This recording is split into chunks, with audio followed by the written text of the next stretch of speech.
Welcome back. This is chapter 4, The Enemy, written by Pearl Asbach. And today I'm going to explain this chapter to you. So here we go. Let me give you a brief idea of this chapter. The story has been set at the backdrop of the World War, in which both Japan and America were at the loggerheads and they fought a pitched battle. There, an American soldier was taken into custody. Somehow he escaped the custody, but not without getting badly hurt. He was shot at by the Japanese forces. Fortunately, he was carried away by the waves to the Japanese coast and precisely was dumped at the doorstep of Sadao Hoki, who was a doctor. He reached there and he found him to be an American soldier. Now he was in a dilemma. He was in a conflict. He was found between the conflict of ideas whether to save him as a doctor or to hand him over as a nationalist. So this story is this conflict of ideas. So let's begin. Dr. Sadao Hoki's house was built on a spot of the Japanese coast where as a little boy he had often played. So Dr. Sadao Hoki's house was built on the Japanese coast where he grew as a little boy and often played on the beach. The low square stone house was set upon rocks well above a narrow beach that was outlined with bent pines. So here his house was built on a small hill which was high above the narrow beach. That is, there was beach, and well above that beach, that is above that beach, there was his house on a small hill.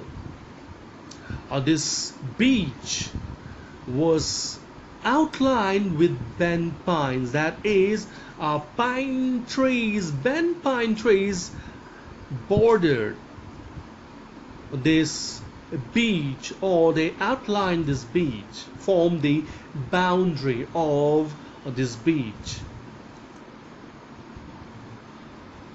As a boy, Sadao had climbed the pine, supporting himself on his bare feet. As a boy, since it was an open area, he would often play there on the beach, and so often he would climb these pine trees, supporting himself with his bare feet. He had seen people in the South Seas climb the coconut trees with bare feet, supporting themselves with their bare feet and climbing swiftly, very skillfully, without dislodging themselves, without getting disbalanced, climbing very swiftly and skillfully. And so he learned to climb the pine trees, supporting himself on his bare feet. His father had taken him often to the islands of those seas, and never had he failed to say to the little brave boy at his side. His father had often taken him. His father often took him to these islands at the South Seas. And there he would often tell his son beside him that those islands yonder, they are the stepping stones to the future of Japan, future for Japan.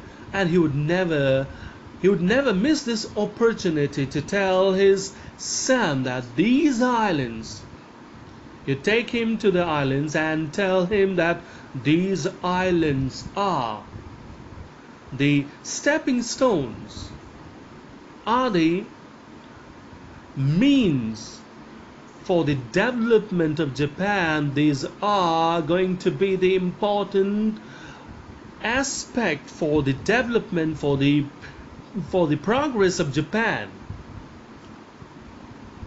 Where shall we step from them? Sadao had asked seriously, and Sadao, as a very serious child, would ask his father, where shall we reach from here?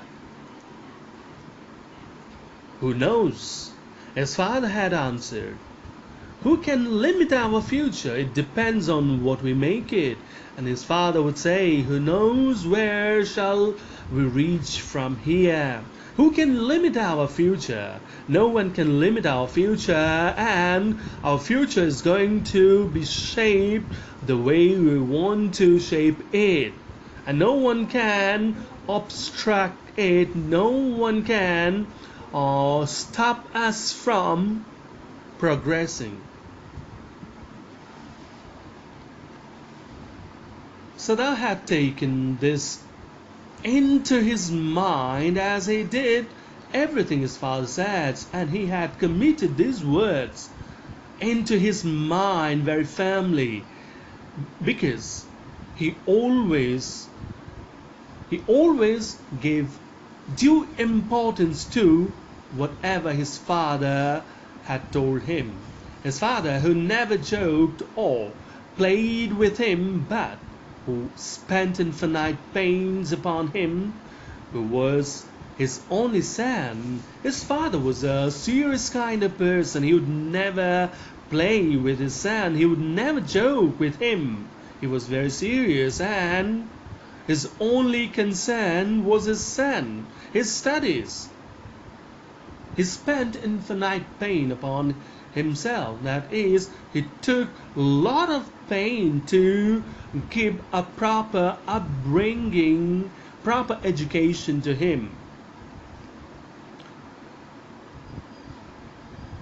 Since he was the only son, Sadao knew that his education was his father's chief concern, and Sadao knew it very well that for his father, his education was everything. For him, his son's education was the prime focus, was the chief concern. For this reason, he had been sent at 22 to America to learn all that could be learned of surgery and medicine, and for this only, at the age of 22, he was sent to America to learn medicine and surgery. He had come back at 30, and before his father died, he had seen Sadao become famous not only as a surgeon but as a scientist. So he returned at the age of 30, that is, he spent 8 years there in America learning surgery and medicine.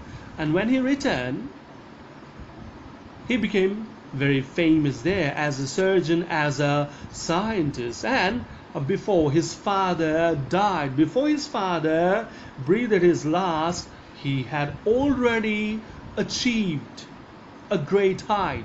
He had already become very famous. His father had seen him becoming a famous surgeon and a scientist, because he was perfecting a discovery which would render wounds entirely clean. He had not been sent abroad with the troops, since he was discovering, he was perfecting a discovery by which wounds could be rendered completely clean with certain medication. And so, because his discovery was important, because he was a very famous surgeon there in Japan, so he was not sent away to the battlefields with the troops for their treatment.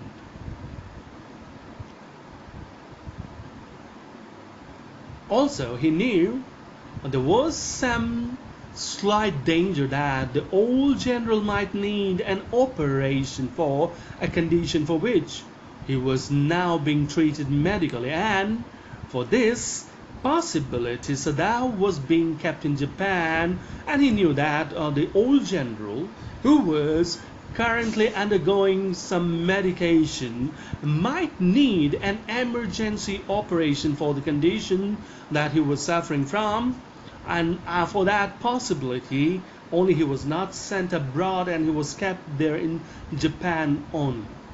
Rising from the ocean now, the unexpected warmth of the past few days had at night thrown heavy fog from the cold waves.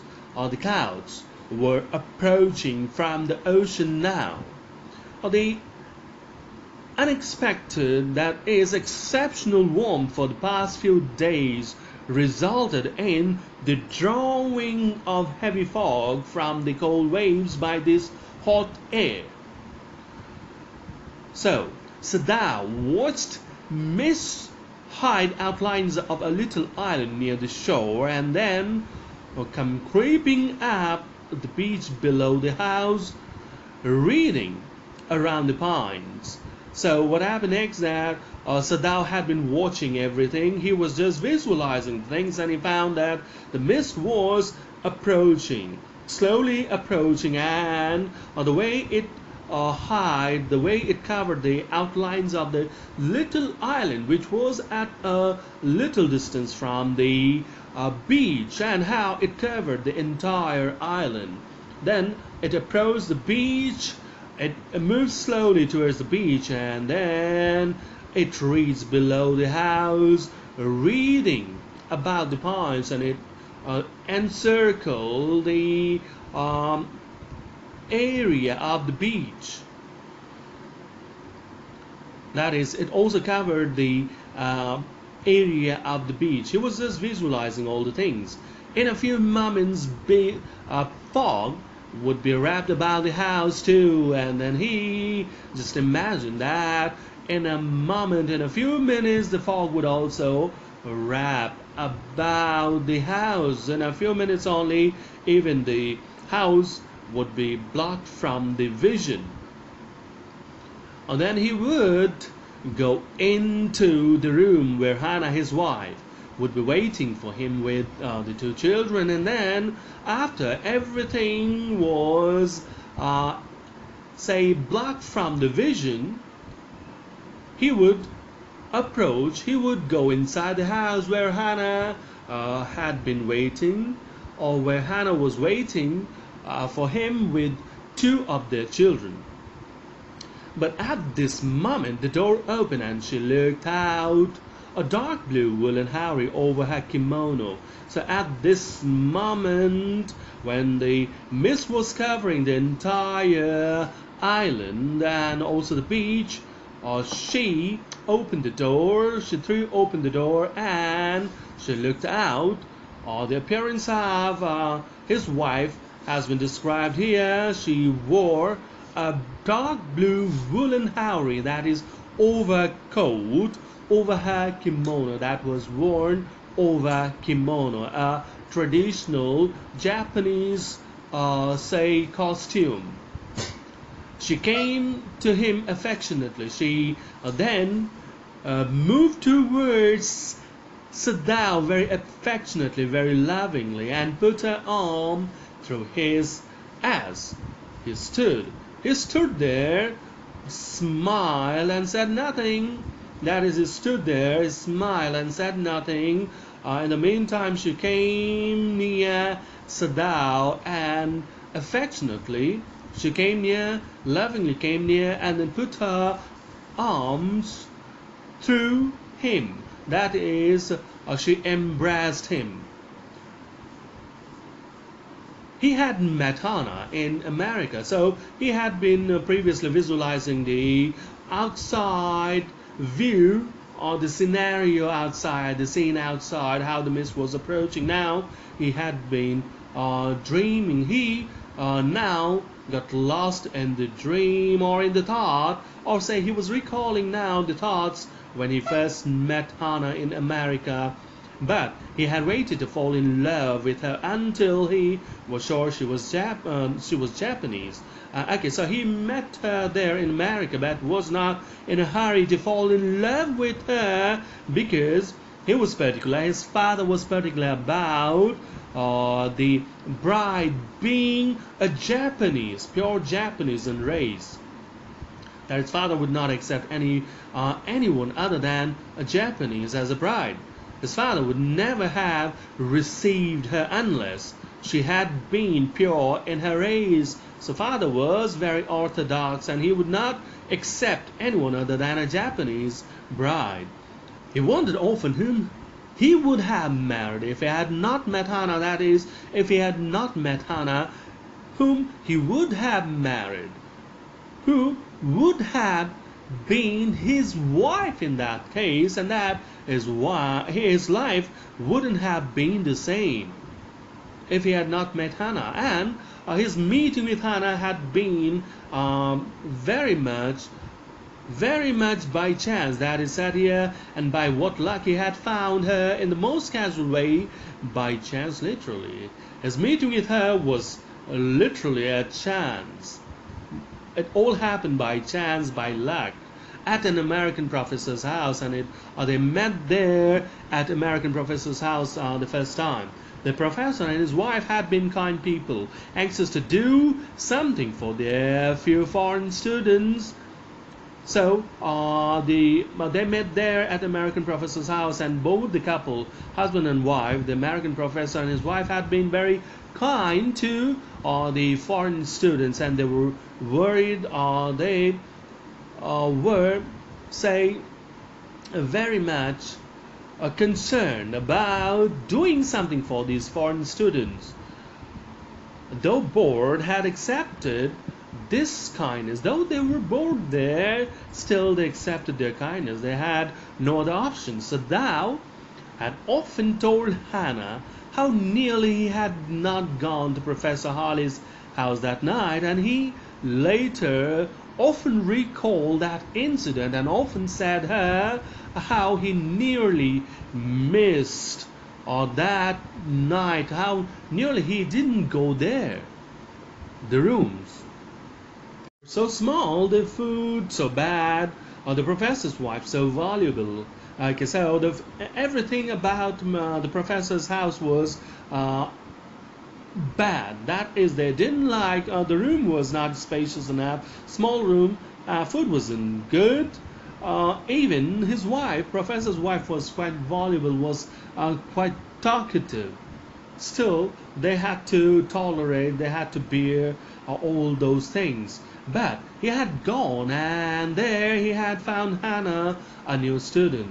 That is, despite all these negative things about the professor's wife and his house, still he went there, and there he found Hannah, a new student, that night, and had felt he would love her if it were at all possible, and he felt that he should love her if that was a possibility, that is, if she was Japanese. Now he felt her hand on his arm and was aware of the pleasure it gave him. So he now felt her hand on his arm. He felt the touch of his wife, and also was aware of the pleasure it gave him, was also aware of her affection towards him, even though they had been married years enough to have 2 children, though they had been married for quite some time now, and they had been married so long that they had 2 kids.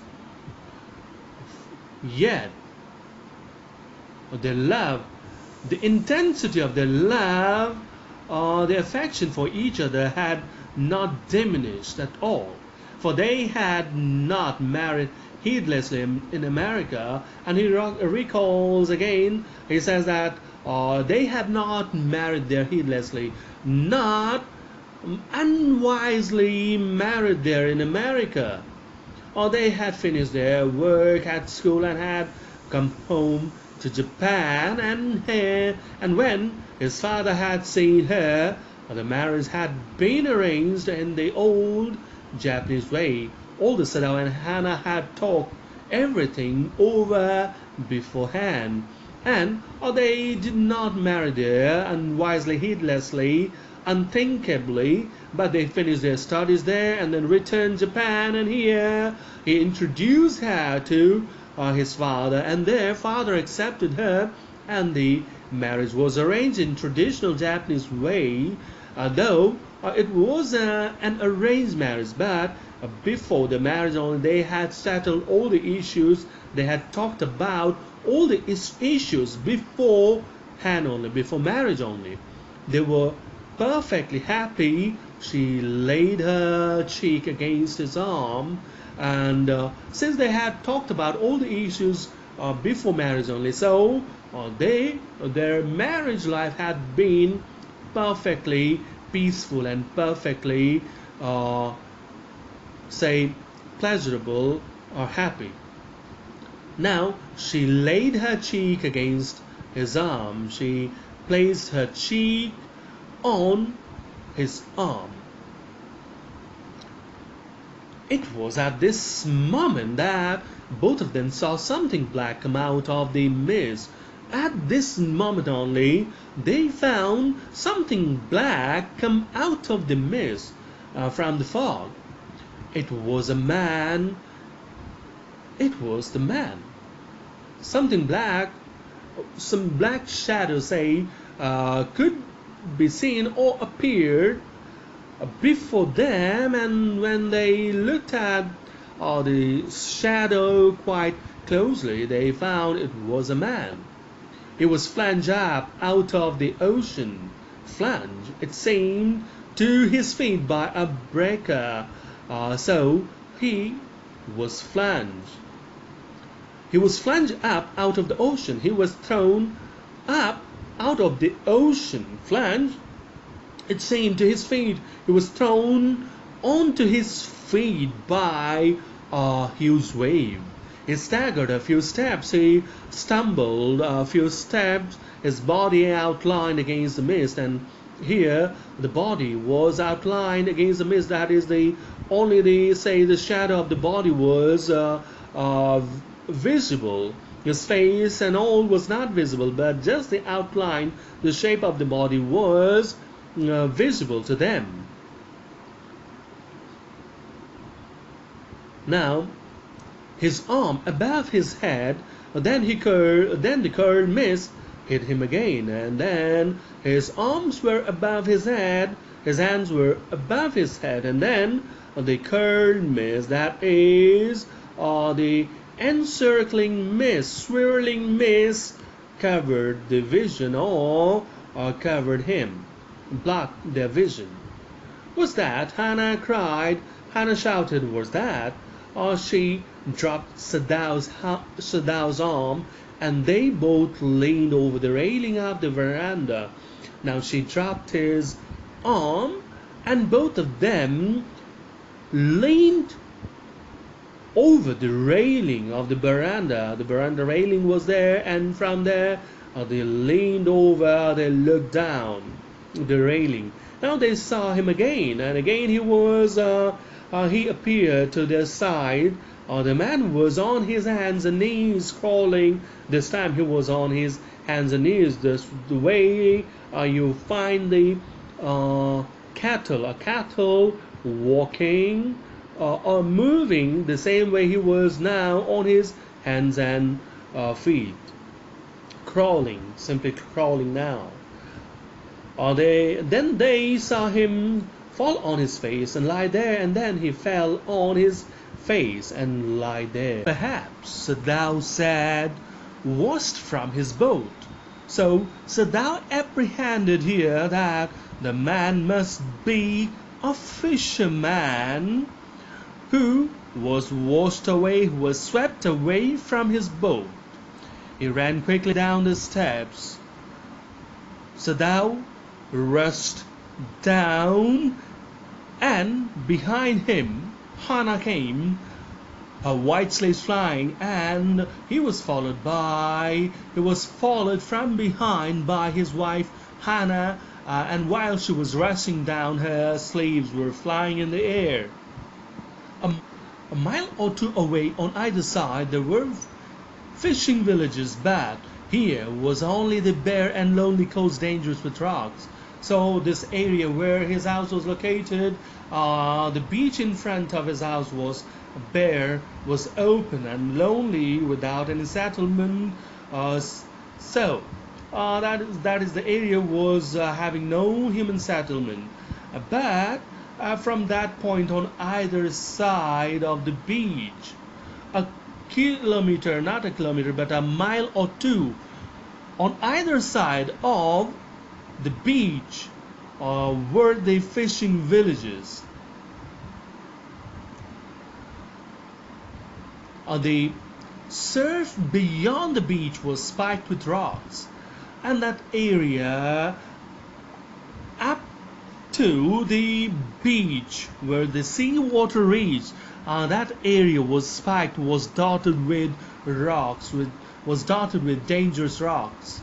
Somehow the man had managed to come through them. He must be badly torn, and as the area of the surf, the area of the water, seawater was, that is near the beach, was dotted with rocks, so as he came through those rocks, so he assumed that he must be badly hurt. They saw when they came towards him that indeed he was, and when they approached him, when they came near him, they found that yes, indeed, he was badly hurt.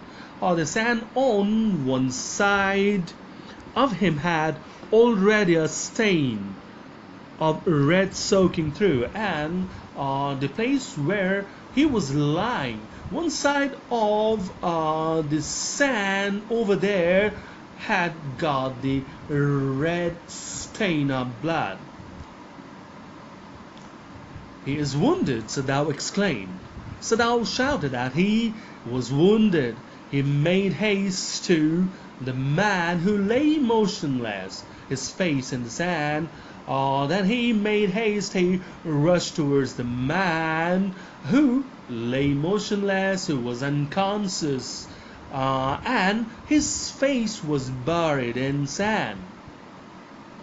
An old cap stuck to his head, soaked with sea water. He still had a cap on his head, though that was wet with sea water. He was in wet rags or garments. Sadao stopped Hannah at his side and turned the man's head. And so he was in wet rags. His clothes were also wet and were torn at places. That is the cloth. His garment was torn at places. Now Sadao stopped his wife there at his side, and then he went ahead and then turned the man's head. They saw the face, and then there appeared the face of the man. That is, they could now see his face. "A white man," Hannah whispered. Hannah softly spoke and said, "A white man." Yes, it was a white man. Yes, Sadao said, yes, a white man. The wet cap fell away, and there was his wet yellow hair, long as though for many weeks it had not been cut, and upon his young and tortured face was a rough yellow beard. So now as he turned his head, the cap from his head fell. As the cap fell off his head, there appeared long yellow hair, and looking at the long hair, it was certain, and one could easily imagine that he didn't have a haircut for many weeks. And then there was also yellow beard on his face, and his face also revealed the signs and marks of torture. He was young, he was unconscious and knew nothing that they did for him, and as he lay unconscious, he had no idea what good work these good people were doing for him. So Saddam was back to normal now, and he quickly recovered. He quickly gathered himself, and now he remembered the wound, and with his expert fingers he began to search for it. Blood flowed freshly at his touch, and as he touched the wound, as his fingers reached there and it touched the wound, blood started to flow afresh. On the right side of his lower back, Sadao saw that a gun wound had been reopened, and he had been hit at the lower back on the right side, and upon his touch that wound had been reopened. The flesh was blackened with powder, and with the gunshot the flesh of that area had turned black with the powder of the gun, that is, with the gunpowder. Sometimes, not many days ago, the man had been shot and had not been tended that he received the gunshot not many days back. But the problem was that he didn't receive any treatment. He was not tended by anyone. It was a bad chance that the rock had struck the wound. It was only a bad case, a bad moment that the wounded part struck with the rocks.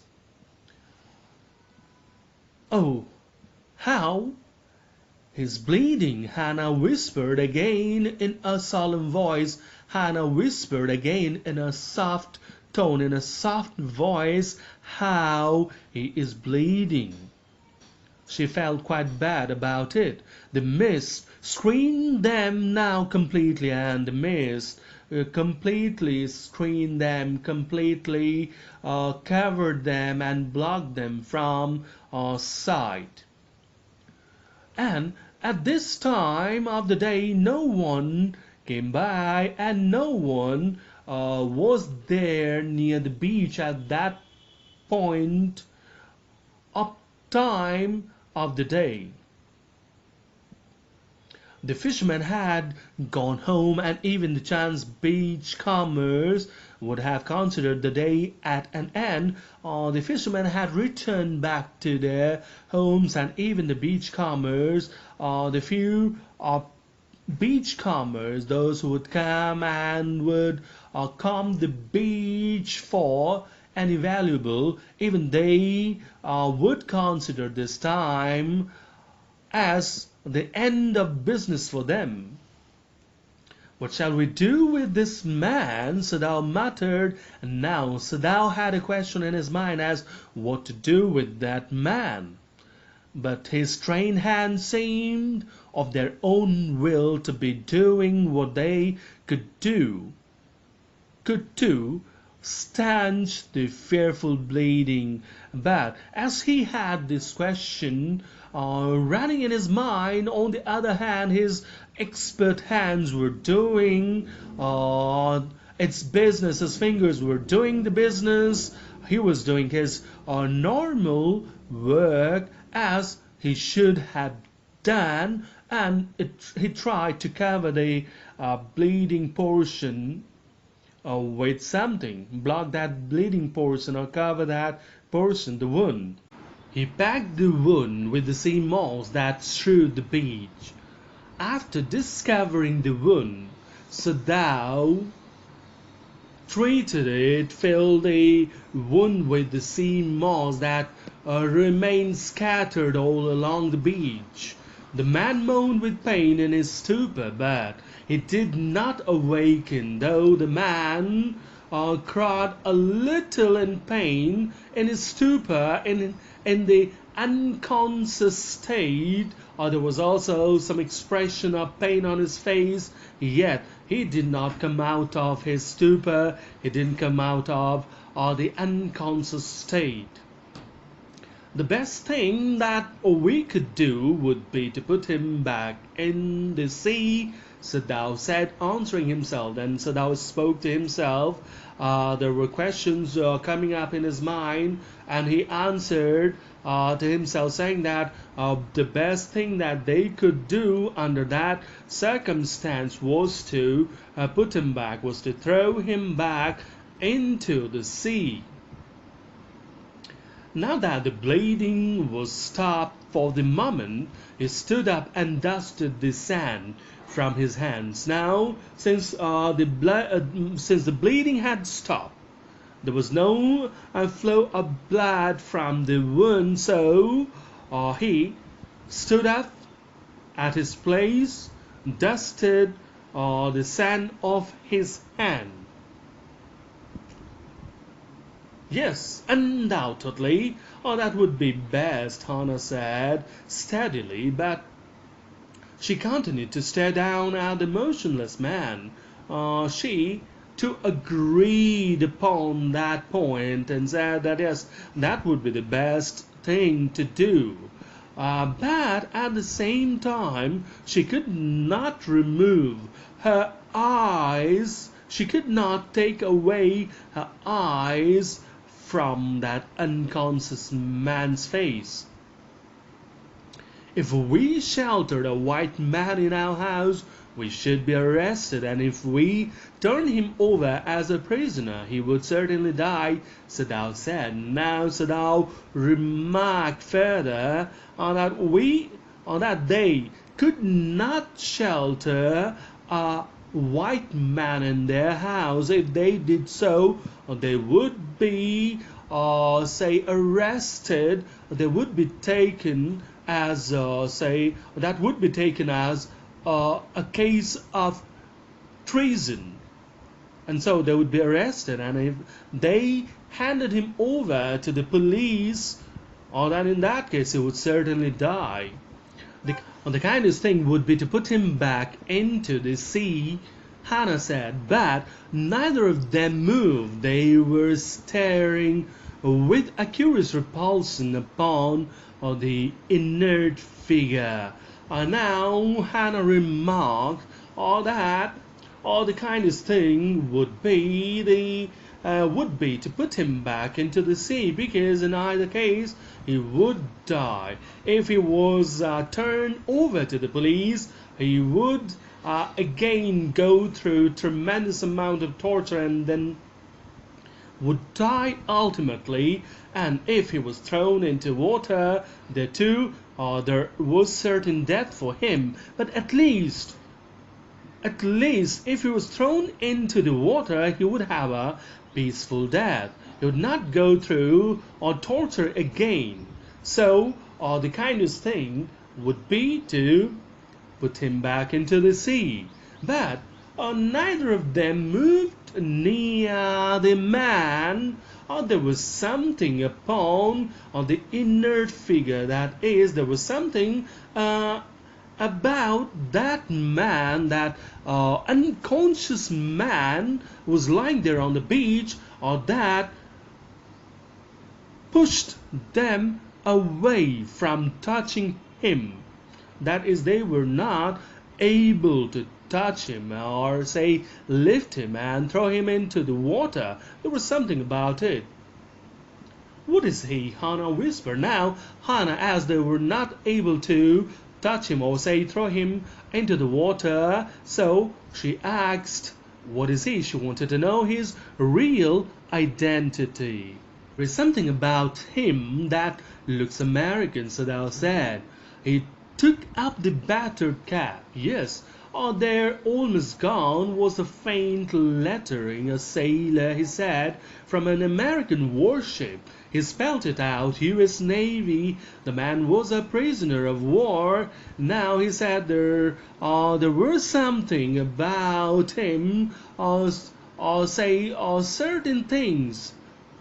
There were impressions that suggest, there were evidences that suggested that he was an American, and then to know things for sure, he picked up the cap that fell off his head, and he found it there. It was almost gone. The cap was in wear and tear, badly damaged, and there in indistinct letters written U.S. Navy. That is, it was now confirmed that he was a sailor from American warship, and that he was taken as a prisoner of war, that he was taken into custody by the enemy forces, and here obviously the Japanese. He has escaped, Hana cried softly, and that is why he is wounded. Hana said here that yes, he was escaped from the custody. She said it very softly, and that's why he was wounded. In the back, Sadao agreed, and that Sadao added a point. He said he was hit at the back. They hesitated, looking at each other. Then Hana said with resolution. Then they looked at each other, and no one was sure to pick him up and throw him into the water. So Hana this time said with certain resolution, with firmness, "Come, are we able to put him back into the sea?" She asked if they were sure that they could put him back into the sea. "If I am able, are you?" Sadao asked. Then Sadao returned the question and said if he was able, if she could do it. "No," Hana said, "but if you can do it alone." Hana said no. She denied. She said no. She rejected this. She said no, I cannot do this. And rather she asked him to do it all alone. Sadao hesitated again. Sadao has hesitation. He was not sure. He was not willing to do so. The strange thing is, he said that if the man were whole, I could turn him over to the police without difficulty. He said the strange thing is that if he had not been wounded, if he had not been shot, he could easily turn him over to the police. He would not hesitate turning him over to the police. "I care nothing for him. He is my enemy. All Americans are my enemy." He said no, I had no sympathy for him. He was his enemy, and all the Americans were his enemy. He emphasized this point. He just said it with conviction. And he is only a common fellow, and that he was an ordinary man.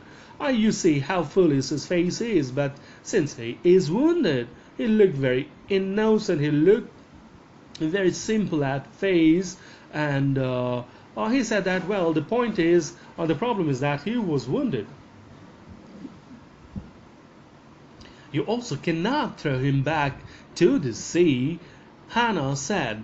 "Then there is only one thing to do. We must carry him into the house." Now, Hana said, well, we both aren't able to throw him back. We both are not capable of doing this. So there remains only one option, that is to carry him into the house. But the servant Sadao inquired. Now Sadao was not sure if that would be wise, and he asked, "What about the servants? What to do about the servant. We must simply tell them that we intend to give him to the police, as indeed we must, said thou. So she wanted to make her intentions very clear, and she wanted to put things very plainly before the servants that their planning was to hand him over to the police after his recovery, and they were going to be true to every words that they promised to the servants. We must think of the children and your position, she said, or that they need to think of his position, that is Dr. Sadal's position, and also of the well-being of the children. It would endanger all of us if we did not give this man over as a prisoner of war, and if they did not hand him over to the police. In that case, it would put everyone of the family in trouble, in danger. Certainly, Sadao agreed. I would not think of doing anything else, and Sadao agreed to every word spoken by his wife, and he said he would not think of doing anything else. Thus agreed together they lifted the man. So having agreed upon those points, they lifted the man together. He was very light, like a fowl that had been half-starved for a long time, until it is only feathers and skeleton. He was very light in weight. He just felt like a fowl, a hen, that had been half-starved, that had been half-fed for a very long time, until there remain only feathers and skeletons. So, his arms hanging, they carried him up the steps and into the side door of the house. So was the condition of this man. Even he was reduced to a bony structure, and his arms, when they carried, they hung loose. They carried him up the steps now, and then they went into the side door of the house. This door opened into a passage, and this door opened into a passage. After entering the door, there appeared a long passage, and down the passage they carried the man towards an empty bedroom. And as they walked down the passage, there came an empty bedroom. It had been the bedroom of Sadal's father, and since his death it had not been used.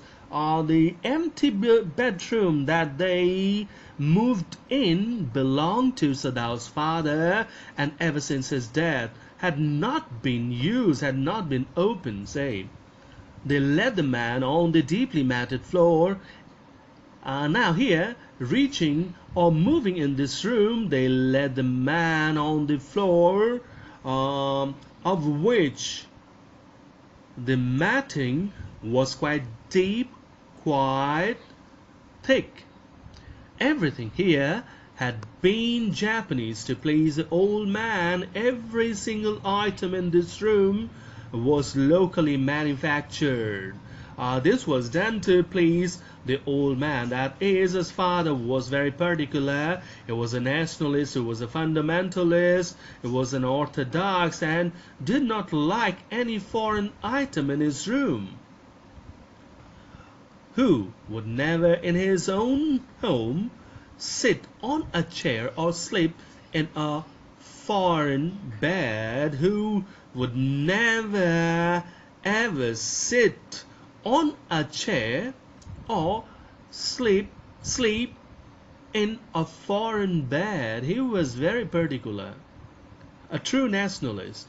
Hannah went to the wall cupboards and slid back a door and took out a soft quilt. Now she went to a cupboard, the cupboard that was made into the wall, and she slid the door of the cupboard, and from there she removed a soft quilt. She hesitated. The quilt was covered with flowered silk, and the lining was pure white silk. She hesitated. For a moment she was reluctant over using this quilt for this man.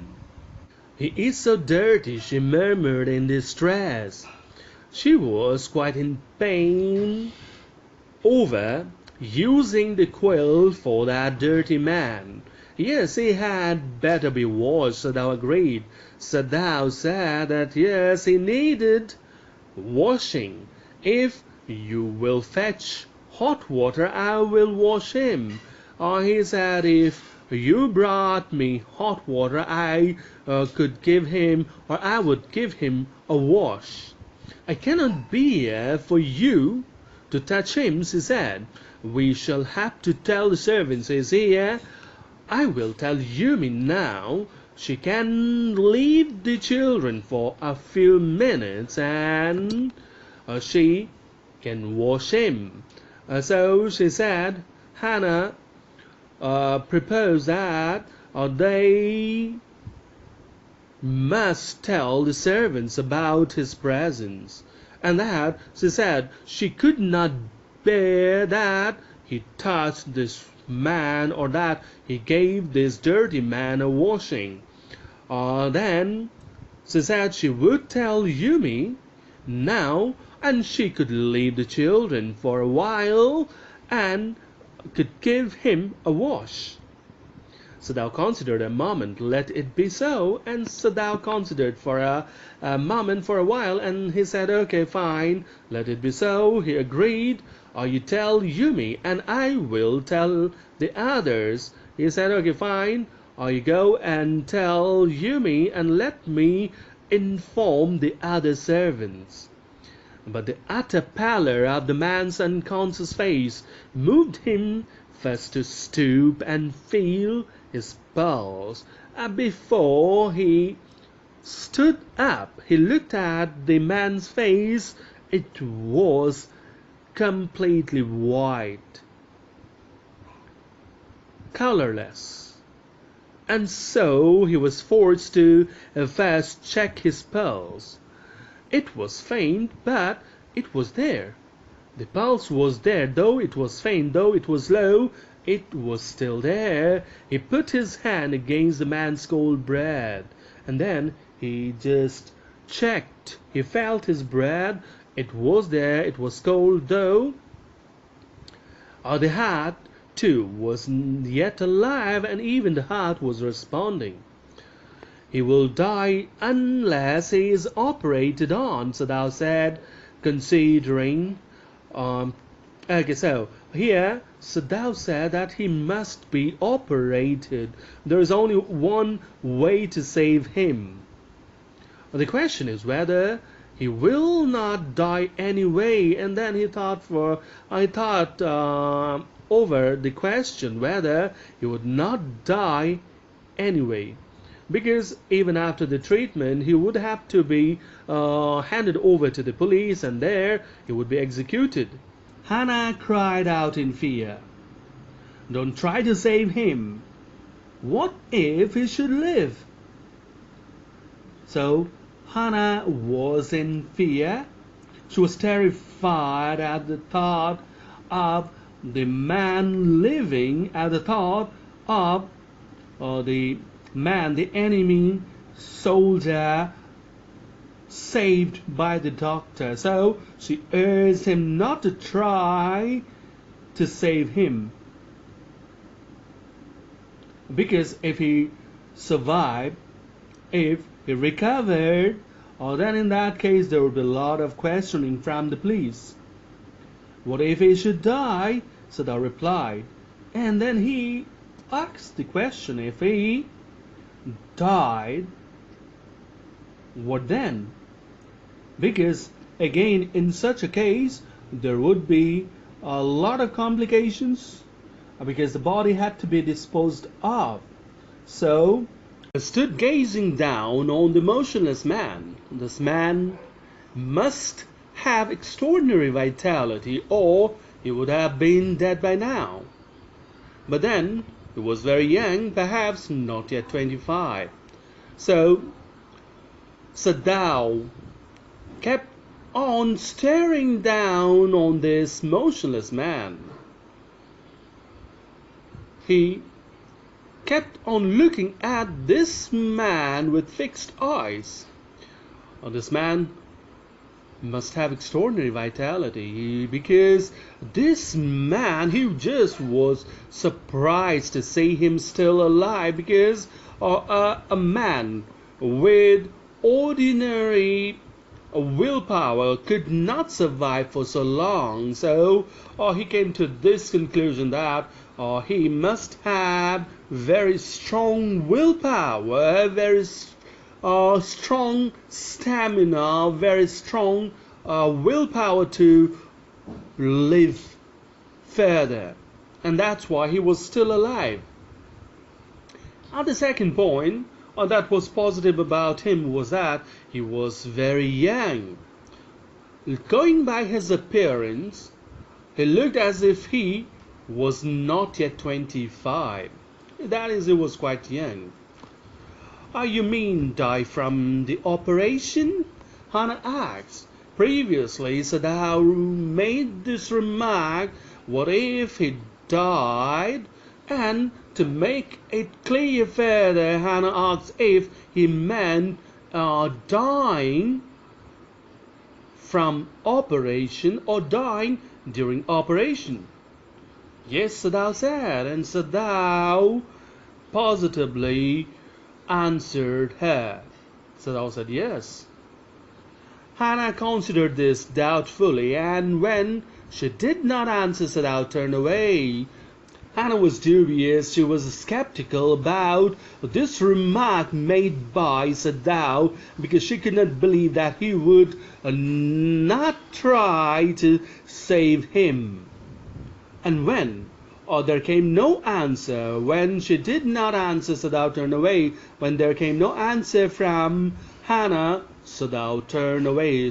He started to move out of the room. At any rate, something must be done with him, he said, and first he must be washed. And as he was moving out of the room, he was uttering a few things. He said, something must be done about him urgently.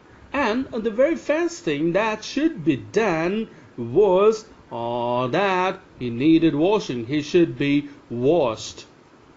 He went quickly out of the room, and Hannah came behind him. He moved out of the room very quickly, and Hannah followed her. She did not wish to be left alone with the white man. She didn't wish to be there alone with the white man.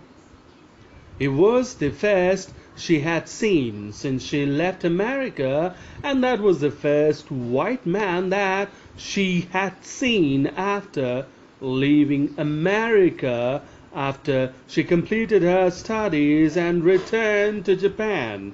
And now he seemed to have nothing to do with those whom she had known there, and this white man had nothing to do with those people that she had some connection with whom she spent a part of her life there in America.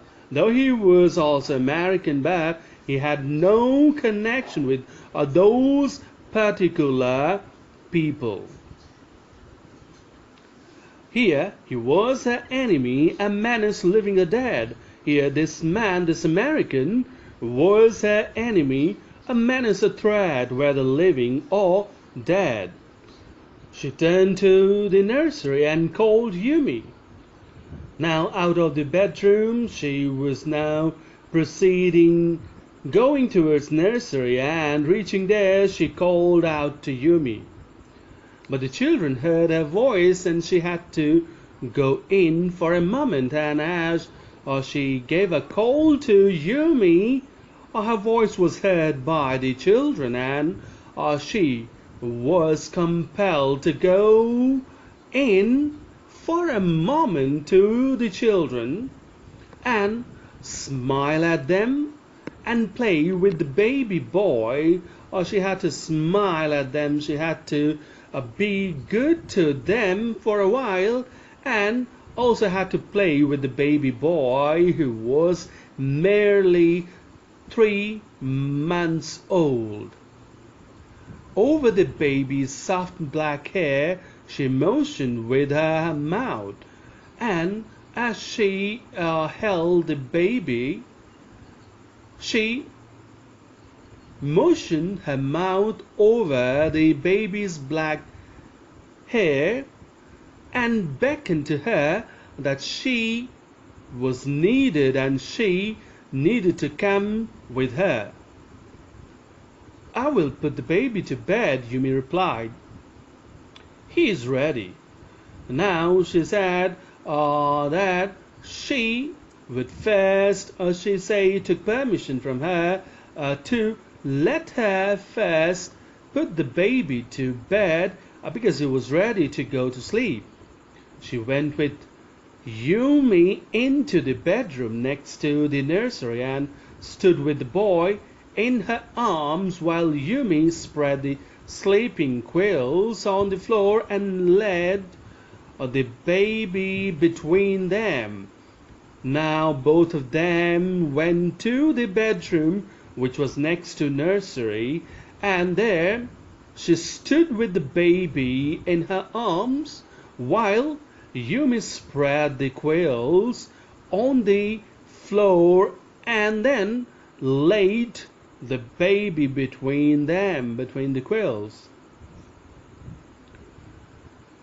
And then Hannah led the way quickly and softly to the kitchen, and from there they moved very quickly and very cautiously, very softly. They didn't want to disturb the kids. And from there they moved to the kitchen. The two servants were frightened at what their master had just told them. The two servants there were frightened at what their master had informed about the presence of an American there. The old gardener, who was also a house servant, pulled the few hairs on his upper lip. The old gardener, who was also the house servant, who was the main servant of the house, pulled his few hairs, the few hairs that were left on his head, were pulled by him and pulled down to his upper lip in shock, in utter shock. The master ought not to heal the wound of the white man, he said bluntly to Hannah, the oldest servant of the house. Bluntly said it to Hannah that master should not treat him, should not heal his wound. The white man ought to die. First he was shot, then the sea caught him and wounded him with rocks. So he said that he ought to die. He was to die. First he was shot, then the sea caught him, and then she wounded him with rocks. If the master heals what the gun did and what this sea did, they will take revenge on us.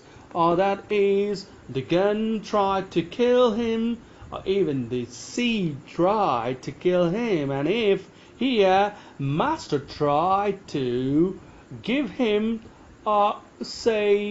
life, if he tried to heal his wound, if he tried to save his life, then these will take revenge on him. Not on him, but on us as well. I will tell him what you say, Hannah replied courteously. Here, Hannah was very polite, she was very humble, and with humility she replied, I will convey your message or your words to your master. But she herself was also frightened. Even she was frightened here too. Although she was not superstitious, as the old man was, although she was not superstitious as the old gardener was, still she was afraid, she was scared from inside. So this is all for now. Thank you.